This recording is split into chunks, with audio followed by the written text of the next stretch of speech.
Puspana. O Yafabunabudi, Hana on the Wase, Hodor Crabani. I su Ikai Boy Taurini. Ado, Hayang Chaharabo Ponto Poina, I quit a success lauko, Yafabaga. Rajas Nakumi. Hoi, Ado, I give from the Kamaito Buno. Yaya dem tadi, Kangning. Puspana. Kaibo. Kaino, Nangyo from Haiti. Rajas Nakumi. I know Yafabada hijakibo from Duni. I sana Hibangam Dadana. Yafabada, Hayuna Haikibini. A singmani.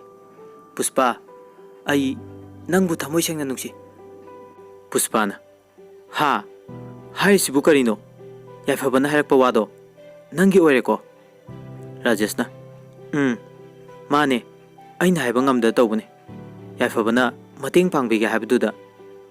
Puspa, Matamoida to Minakali. I na Kalisiga, Masigi Nupasidi. I dipamde. I di Yafabani Kana Tolakmani. Adubu, Onton Ikakreda, Akui Magi Mamanga. Hoida, Yasinarge Matam Kradi. Din Lenboina. I nasu, Yapaba or winning dana, Yaning Bay Mondo, Utok Lure. I give us a Haido Oro. Yapabada, I am Yikaire. Rajas Nahari. Kaidorge, Karikalino. Puspanakumi. Hoi, Yare. Rajasna. Adudi Ivani Paupuna Naba number dom Tahiro. Puspana. Number do Tana than a peak. Som than a Yapaba. Sum Lakpada, is now Kogi, Kontongo Payore. Yapaba. Makogi Tongal Mapada Lerga Yangbada. Ure. Lesnaga Kisanga. Harau, Noctun is a minabado. Lesnana Kisanda. Noklaga. Kupang Setse Taduna. Harau no Nokjeri. Yapaba. Madu he Urubada. Ambukena, sounding cre. Puspa Amadi. Rajaski Manakta Garido. Yam Yang at Tore.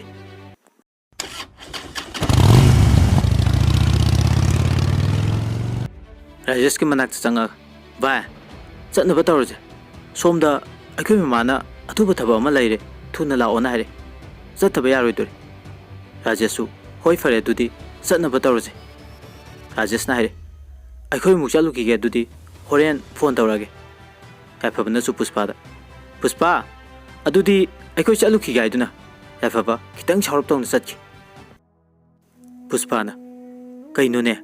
Yapabasibu. Saubadon the Torisibo. Masaila Kodadi. Sauki the Banida. Puspana. Kangzadre the Taurise. Nasidi. I don't talk Nikai Credico. I could Magim among the Wasibu. Come I hide do not Torisibo. Puspa. Nangin Narai Baksidiko. Shining Bamayaure. Puspagisu. Asakai. Nasidi Magna. Asuquina Sagalakba. Manglan Kado. Loina Kaibukum Tok. Mayum the Puspa. Wakal Kranungaitana. Mamma Mamikado. Imak Maxin the Lakdo. Memtoinure. Memtoina. Kaidore Nangdi. Wakal Nungaina Tatkarga. Haujigna. Wakal Nungaitana Laidubo. Kaidorage. Puspana. Ima. I. Tawayam Nungaiti. I na Kalubuga. Loina Onare Aduna. Puspa. Angang Mazadong Namakondo. Sang and Tintok to Nakapi. Memtoina. Ho Adubu. Kaidorage Haba. Puspana Kume. Ima. I think I see Yafabana Nuxi Harakani Haidana. Harang Satpani. Adubu. Yafabagi Mamana Bamana. Nuxi Harakoi Wanida. Ima. Yafabado. I am Pami. Memtoinari. Yarese. To Adugibu. Kapidubu. Kapkanu. Mita Kini Kaije. Mamana Bado. Yasinaro. Aduga Yafabado. Mangwana Namdana. Lashelu. Mamana Bokoi Namada. Nang Namabu. Fana Bono. Yafabukoigi Mundo. Pashayam the Payana. Haina Zutai. Kangde. Nangina Kuta. Loina later Hidena. Ngang dun imung the Sankr. Tanja Duda. Masagin to Parajesto. Phone Dore. Puspana. Hello? Kana. Rajas Nairi. I ne, Rajas ne.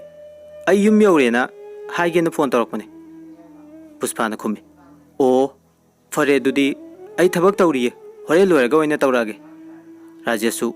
White Tauro dudi. Sumaiduna. Phone of the Tumkr. Puspa. Magi Kata Sanglaga. Hip to Nele. Adukan have. ꯋꯥꯈꯜ ꯇꯧꯔꯒ ꯌꯥꯏꯐꯕꯅ ꯉꯁꯥꯏ ꯁꯥꯎꯈꯤꯕꯗꯣ ꯃꯔꯝ ꯈꯪꯒꯦ ꯍꯥꯏꯗꯨꯅ ꯈꯜꯂꯦ꯫ ꯄꯨꯁꯄꯥ ꯐꯣꯟꯗꯣ ꯁꯠ ꯂꯧꯗꯨꯅ ꯌꯥꯏꯐꯕꯗ ꯐꯣꯟ ꯇꯧꯔꯦ꯫ ꯑꯍꯥꯟꯕ ꯐꯣꯟ ꯇꯧꯕꯗ ꯐꯣꯟ ꯑꯗꯨ ꯄꯥꯏꯔꯛꯇ꯭ꯔꯦ꯫ ꯑꯅꯤꯔꯛ ꯇꯧꯔꯀꯥꯟꯗ ꯐꯣꯟ ꯑꯗꯨ ꯄꯥꯏꯔꯦ꯫ ꯄꯨꯁꯄꯥꯅ ꯌꯥꯏꯐꯕ ꯀꯩꯗꯧꯔꯒꯦ ꯐꯣꯟ ꯇꯧꯕ ꯄꯥꯏꯗꯣꯏꯗꯨꯕꯣ? ꯌꯥꯏꯐꯕꯅ ꯍꯥꯏꯔꯦ ꯄꯨꯁꯄꯥ ꯑꯩ ꯉꯁꯤꯗꯤ ꯊꯋꯥꯏ ꯌꯥꯝꯅ ꯅꯨꯡꯉꯥꯏꯇꯦ꯫ ꯄꯨꯁꯄꯥꯅ ꯑꯩꯅ ꯐꯣꯟ ꯇꯧꯔꯛꯏꯁꯤꯁꯨ ꯑꯗꯨ ꯍꯪꯒꯦꯅ ꯇꯧꯔꯛꯏꯕꯅꯤ꯫ ꯀꯩꯗꯧꯔꯒꯦ? ꯑꯩꯉꯣꯟꯗ ꯍꯥꯏꯕ ꯌꯥꯗꯕ꯭ꯔꯥ? ꯌꯥꯏꯐꯕꯅ ꯍꯥꯏꯔꯦ ꯌꯥꯏꯗ꯫ ꯄꯨꯁꯄꯥꯅ ꯑꯗꯨꯗꯤ ꯍꯥꯏꯔꯣ ꯑꯩꯁꯨ ꯃꯔꯝꯗꯣ ꯈꯪꯒꯦꯕ꯫ ꯌꯥꯏꯐꯕꯅ ꯍꯥꯏꯔꯦ ꯑꯩꯅ ꯉꯁꯥꯏ ꯊꯣꯛꯈꯤꯕꯗꯣ ꯑꯗꯨꯗ ꯑꯩ ꯂꯩꯁꯅꯥ ꯈꯣꯏꯒꯤ ꯃꯌꯨꯝꯂꯣꯝꯗ ꯆꯠꯂꯨꯏ꯫ ꯑꯗꯨꯒ ꯅꯍꯥꯟ ꯅꯪꯅ ꯍꯥꯏꯕ ꯅꯨꯄꯥꯗꯣ ꯀꯤꯁꯟ ꯍꯥꯏꯕ꯭ꯔꯥ ꯀꯩꯅꯣ ꯑꯗꯨꯒ ꯅꯣꯛ ꯅꯣꯛꯇꯅ ꯆꯠꯃꯤꯟꯅꯍꯧꯏ꯫ ꯃꯈꯣꯏ ꯑꯅꯤꯒꯤ ꯃꯑꯣꯡꯗꯣ ꯈꯪꯗꯦ ꯑꯩ ꯌꯥꯝ ꯁꯥꯎꯅꯤꯡꯉꯦ꯫ ꯅꯪꯅ ꯍꯥꯏꯗꯣ ꯆꯨꯝꯗꯧ ꯃꯥꯜꯂꯦ꯫ ꯄꯨꯁꯄꯥꯅ ꯑꯩꯅ ꯍꯥꯏꯕꯕꯨ ꯀꯩꯒꯤ ꯂꯥꯟꯗꯣꯏꯅꯣ? ꯅꯪꯉꯣꯟꯗꯕꯨ ꯑꯩꯅ ꯑꯣꯏꯗꯕ ꯉꯥꯡꯒꯗ꯭ꯔꯣ? ꯀꯩꯅꯣ ꯅꯪꯕꯨ ꯃꯈꯣꯏ ꯑꯅꯤ ꯑꯗꯨꯃꯥꯏꯅ ꯑꯗꯨꯝ ꯂꯩꯔꯕꯅꯦ ꯍꯥꯏꯕ ꯈꯪꯗꯕ꯭ꯔꯥꯅꯦ? ꯀꯤꯁꯟꯅ ꯄꯩꯁꯥꯒ ꯌꯥꯝ ꯄꯤꯔꯛꯄ꯭ꯔꯥ ꯈꯪꯗꯦ꯫ ꯍꯟꯗꯛꯇꯤ ꯃꯈꯣꯏ ꯏꯃꯨꯡꯗꯣ ꯄꯩꯁꯥ ꯌꯥꯝꯅ ꯄꯥꯏꯔꯦꯅ ꯍꯥꯏꯕ ꯇꯥꯏ꯫ ꯌꯥꯏꯐꯕ ꯅꯪꯅ ꯈꯪꯗꯕꯩ ꯋꯥꯅꯤ꯫ ꯂꯩꯁꯅꯥ ꯑꯔꯥꯏꯕ ꯅꯨꯄꯤ ꯅꯠꯇꯦ꯫ ꯅꯪꯕꯨ ꯃꯥꯒꯤ ꯋꯥꯈꯜ ꯑꯃꯨꯛ ꯈꯜꯂꯛꯑꯕꯣ? ꯌꯥꯏꯐꯕꯅ ꯍꯥꯏꯔꯦ ꯄꯨꯁꯄꯥ ꯑꯩ ꯃꯥꯕꯨ ꯀꯥꯎꯕ ꯉꯝꯗꯦ꯫ ꯀꯥꯎꯕꯁꯨ ꯉꯝꯂꯣꯏ꯫ ꯃꯄꯣꯛꯁꯤꯃꯒꯤꯗꯤ ꯑꯩ ꯃꯥ ꯅꯠꯇꯕ ꯅꯨꯄꯤ ꯑꯃꯇꯁꯨ ꯍꯟꯅ ꯌꯦꯡꯂꯣꯏ꯫ ꯃꯥꯅ ꯃꯤꯔꯥꯏꯔꯝꯂꯕ ꯑꯩꯒꯤ ꯄꯨꯟꯁꯤꯁꯦ ꯍꯟꯇꯛ ꯃꯄꯣꯛꯀꯤꯗꯤ ꯑꯁꯨꯝꯅ ꯂꯣꯏꯈ꯭ꯔꯁꯅꯨ꯫ ꯄꯨꯁꯄꯥꯗꯤ ꯁꯣꯝꯗ ꯃꯆꯤꯟꯒꯗꯣ ꯇꯨꯝꯊꯣꯛꯇꯅ ꯂꯩꯔꯤ꯫ ꯌꯥꯏꯐꯕꯅ ꯄꯨꯁꯄꯥ ꯑꯩꯈꯣꯏ ꯃꯃꯥꯅ ꯀꯧꯔꯦ ꯊꯝꯂꯒꯦ ꯀꯣꯟꯅ ꯑꯃꯨꯛ ꯁꯥꯟꯅꯔꯁꯦ ꯍꯥꯏꯔꯒ ꯌꯥꯏꯐꯕꯗꯤ ꯐꯣꯟ ꯑꯗꯨ ꯊꯝꯈ꯭ꯔꯦ꯫ ꯄꯨꯁꯄꯥꯗꯤ ꯁꯣꯝꯗ ꯈꯣꯏꯗꯧ ꯀꯟꯅ ꯁꯥꯎꯒꯠꯂꯤ꯫ ꯀꯌꯥꯗ ꯊꯃꯣꯏ ꯀꯟꯈ꯭ꯔꯕ ꯄꯨꯁꯄꯥꯅꯣ? ꯌꯥꯏꯐꯕꯅꯗꯤ ꯂꯩꯁꯅꯥꯕꯨ ꯃꯊꯃꯣꯏ ꯁꯦꯡꯅ ꯅꯨꯡꯁꯤꯖꯩ꯫ ꯄꯨꯁꯄꯥꯅ ꯂꯩꯁꯅꯥꯕꯨ ꯌꯥꯏꯐꯕꯅ ꯂꯥꯟꯅ ꯎꯍꯜꯂꯦ꯫ ꯑꯉꯛꯄ ꯅꯨꯄꯤꯅꯤ ꯄꯨꯁꯄꯥꯁꯦ꯫ ꯑꯗꯨꯛ ꯂꯨꯅ ꯇꯤꯟꯅꯈ꯭ꯔꯕ ꯃꯃꯥꯟꯅꯕꯤꯗꯣ ꯃꯥꯅ ꯂꯥꯟꯅ ꯎꯍꯟꯅꯕ ꯍꯥꯏꯗꯅ ꯍꯣꯠꯅꯩ꯫ ꯍꯥꯏꯅꯕ ꯂꯩ ꯑꯔꯦꯞꯄ ꯑꯃ ꯂꯩꯔꯗꯤ ꯅꯨꯡꯁꯤ ꯄꯟꯊꯨꯡ ꯄꯥꯝꯂꯕꯗꯤ ꯊꯥꯖꯕ ꯅꯪꯒꯤ ꯃꯔꯨꯞꯇꯣ ꯄꯥꯎ ꯄꯨꯊꯣꯛ ꯄꯨꯁꯤꯟ ꯇꯧꯍꯟꯒꯅꯣ ꯍꯥꯏꯅ꯫ ꯉꯁꯤꯗꯤ ꯌꯥꯏꯐꯕꯒꯤ ꯃꯐꯝꯗ ꯆꯞ ꯆꯥꯅ ꯊꯣꯛꯂꯦ꯫ ꯌꯥꯏꯐꯕꯗꯤ ꯄꯨꯁꯄꯥꯒꯤ ꯃꯑꯣꯡꯗꯣ ꯈꯪꯗꯦ꯫ ꯑꯗꯨꯒ ꯂꯩꯁꯅꯥꯅ ꯈꯪꯉꯤ꯫ ꯍꯌꯦꯡ ꯌꯥꯏꯐꯕꯅ ꯄꯨꯁꯄꯥꯅ ꯁꯤꯟꯕ ꯉꯥꯛꯇꯅꯤ ꯈꯪꯂꯒ ꯀꯔꯤꯕꯨ ꯊꯣꯛꯀꯗꯧꯔꯤ? ꯑꯗꯨꯒ ꯑꯃꯔꯣꯝꯗ ꯄꯨꯁꯄꯥꯗꯤ ꯈꯜꯂꯨꯕ ꯇꯧꯔꯨꯗꯦ꯫ ꯔꯥꯖꯦꯁ ꯄꯨꯁꯄꯥꯗ ꯐꯣꯟ ꯇꯧꯔꯦ꯫ ꯑꯗꯨꯒ ꯍꯥꯏꯔꯦ ꯄꯨꯁꯄꯥ ꯍꯌꯦꯡ ꯆꯥꯛ ꯆꯥꯁꯦ ꯍꯥꯏꯕꯗꯣ ꯀꯃꯥꯏꯅ ꯇꯧꯕꯅꯣ? ꯑꯁꯦꯡꯕ꯭ꯔꯣ? ꯄꯨꯁꯄꯥ ꯍꯥꯏꯗꯣꯛꯂꯨꯔꯕꯅꯤꯅ ꯃꯥꯅꯦ ꯌꯥꯏꯐꯕꯗꯁꯨ ꯍꯥꯏꯈ꯭ꯔꯕꯅꯦ꯫ ꯍꯌꯦꯡꯗꯣ ꯅꯈꯣꯏ ꯑꯅꯤ ꯁꯣꯏꯗꯅ ꯂꯥꯛꯎꯀꯣ꯫ ꯑꯗꯣ ꯑꯩ ꯉꯁꯤꯗꯤ ꯌꯥꯝ ꯇꯨꯝꯅꯤꯡꯉꯦ ꯇꯨꯝꯂꯒꯦ ꯅꯪꯁꯨ ꯇꯨꯝꯂꯣ꯫ ꯔꯥꯖꯦꯁꯅ ꯍꯣꯏ ꯍꯣꯏ ꯑꯗꯨꯗꯤ ꯇꯨꯝꯃꯣ ꯍꯥꯏꯗꯨꯅ ꯋꯥ ꯍꯥꯏꯕ ꯅꯪꯗ꯭ꯔꯤꯉꯩ ꯄꯨꯁꯄꯥ ꯐꯣꯟ ꯀꯛꯈ꯭ꯔꯦ꯫ ꯔꯥꯖꯦꯁꯅ ꯌꯥꯏꯐꯕꯗ ꯐꯣꯟ ꯇꯧꯔꯦ꯫ ꯌꯥꯏꯐꯕ ꯐꯣꯟꯗꯣ ꯄꯥꯏꯈꯠꯂꯛꯑꯦ꯫ ꯌꯥꯏꯐꯕꯅ ꯀꯩꯗꯧꯔꯒꯦ ꯚꯥꯏ?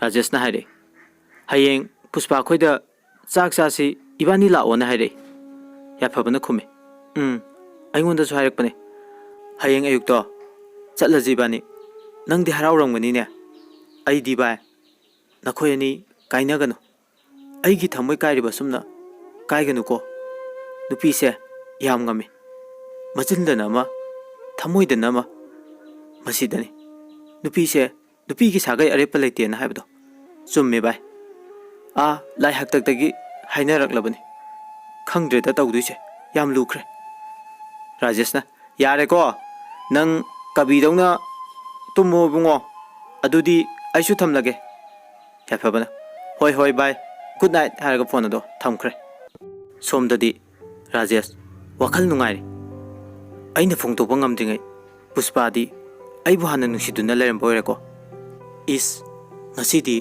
ꯄꯨꯁꯄꯥꯁꯦ ꯌꯥꯝ ꯐꯖꯩ꯫ ꯑꯩꯒꯤ ꯃꯤꯠꯅꯔ ꯀꯩꯅꯣ ꯌꯦꯡꯕꯩ ꯄꯦꯟꯕꯕꯨ ꯅꯥꯏꯗꯦꯅꯦ꯫ ꯄꯨꯁꯄꯥ ꯅꯪꯗꯤ ꯑꯩꯕꯨ ꯊꯃꯣꯏ ꯁꯦꯡꯅ ꯅꯨꯡꯁꯤꯕꯤꯌꯨ꯫ ꯊꯃꯣꯏ ꯑꯅꯤ ꯂꯣꯡꯒꯦ ꯈꯟꯒꯅꯨ꯫ ꯔꯥꯖꯦꯁꯅ ꯃꯥꯒꯤ ꯐꯣꯟꯗꯨꯗ ꯍꯥꯟꯅ ꯌꯥꯏꯐꯕꯅ ꯊꯥꯔꯛꯄ ꯄꯨꯁꯄꯥꯒꯤ ꯐꯣꯇꯣꯗꯣ ꯀꯣꯟꯗꯨꯅ ꯇꯨꯝꯈ꯭ꯔꯦ꯫ ꯔꯥꯖꯦꯁꯅ ꯄꯨꯁꯄꯥꯕꯨꯗꯤ ꯌꯥꯝ ꯅꯨꯡꯁꯤꯖꯩ꯫ ꯑꯁꯨꯝꯅ ꯅꯨꯃꯤꯠꯇꯣ ꯍꯧꯈ꯭ꯔꯦ꯫ ꯅꯣꯡꯉꯥꯜꯂꯦ꯫